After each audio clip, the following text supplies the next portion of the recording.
Wahyu pasal 3. Kepada jemaat di Sardis. Dan tuliskanlah kepada malaikat jemaat di Sardis. Inilah firman Dia yang memiliki ketujuh roh Allah dan ketujuh bintang itu. Aku tahu segala pekerjaanmu. Engkau dikatakan hidup padahal engkau mati. Bangunlah dan kuatkanlah apa yang masih tinggal yang sudah hampir mati, sebab tidak satu pun dari pekerjaanmu aku dapati sempurna di hadapan Allahku. Karena itu ingatlah bagaimana engkau telah menerima dan mendengarnya. Turutilah itu dan bertobatlah, karena jikalau engkau tidak berjaga-jaga, aku akan datang seperti pencuri dan engkau tidak tahu pada waktu manakah aku tiba-tiba datang kepadamu. Tetapi di Sardis ada beberapa orang yang tidak mencemarkan pakaiannya. Mereka akan berjalan dengan aku dalam pakaian putih karena mereka adalah layak untuk itu. Barang siapa menang, ia akan dikenakan pakaian putih yang demikian. Aku tidak akan menghapus namanya dari kitab kehidupan, melainkan aku akan mengaku namanya di hadapan Bapakku dan di hadapan para malaikatnya. Siapa bertelinga, hendaklah ia mendengarkan apa yang dikatakan Roh kepada jemaat-jemaat. Kepada jemaat di Philadelphia. Dan tuliskanlah kepada malaikat jemaat di Philadelphia. Inilah firman dari yang kudus, yang benar, yang memegang kunci Daud. Apabila ia membuka, tidak ada yang dapat menutup. Apabila ia menutup, tidak ada yang dapat membuka. Aku tahu segala pekerjaanmu. Lihatlah, aku telah membuka pintu bagimu yang tidak dapat ditutup oleh seorang pun.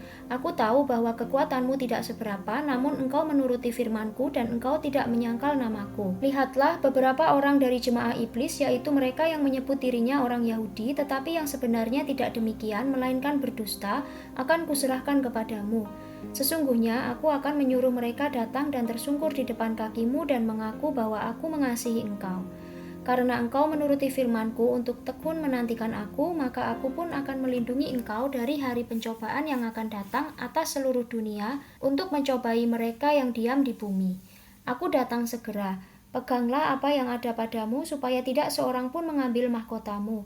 Barang siapa menang, ia akan kujadikan soko guru di dalam bait suci Allahku dan ia tidak akan keluar lagi dari situ.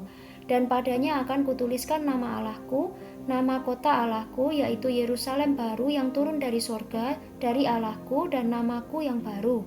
Siapa bertelinga, hendaklah ia mendengarkan apa yang dikatakan Roh kepada jemaat-jemaat. Kepada jemaat di Laodikia. Dan tuliskanlah kepada malaikat jemaat di Laodikia. Inilah firman dari Amin, saksi yang setia dan benar, permulaan dari ciptaan Allah. Aku tahu segala pekerjaanmu. Engkau tidak dingin dan tidak panas. Alangkah baiknya jika engkau dingin atau panas. Jadi karena engkau suam-suam kuku dan tidak dingin atau panas, aku akan memuntahkan engkau dari mulutku.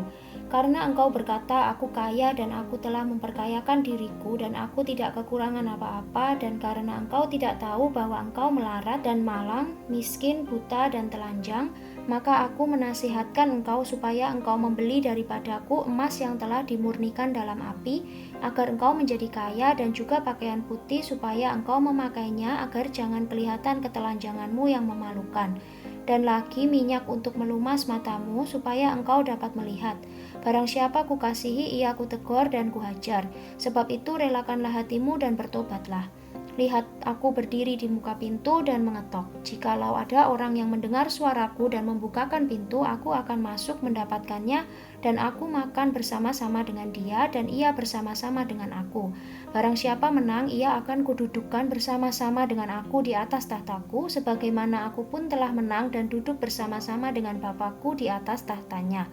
Siapa bertelinga, hendaklah ia mendengarkan apa yang dikatakan Roh kepada jemaat-jemaat.